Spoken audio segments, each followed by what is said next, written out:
Il Nautic Show di Jesolo, in attesa dell'apertura nel 2010 del nuovo porto turistico, apre i battenti al pubblico, riconfermando la classe e l'eleganza con le quali si era contraddistinta già nella scorsa edizione.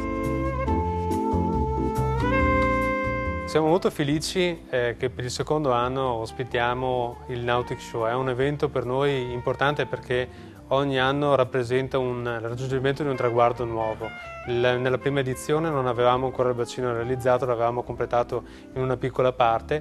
Oggi possiamo dire di essere ormai alle porte dell'apertura dell'acqua. Il prossimo anno sarà ancora più bella, in un ambiente dove il porto sarà completamente ristrutturato. Questo sta a dimostrare cosa?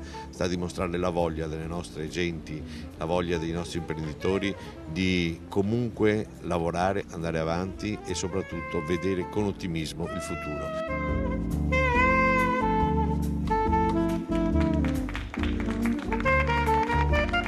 Hanno presenziato all'inaugurazione il sindaco di Jesolo Francesco Calzavara, il presidente del Nautic Show Luciano Coin, l'assessore Danilo Lunardelli e l'assessore Renato Chisso.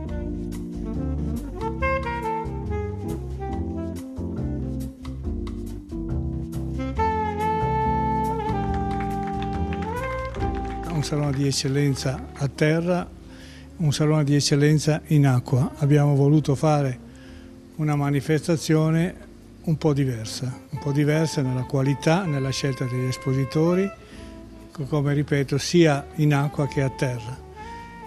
La nostra specializzazione è quella di avere un'immagine di alta gamma, un'immagine particolare per la grande soddisfazione dei visitatori.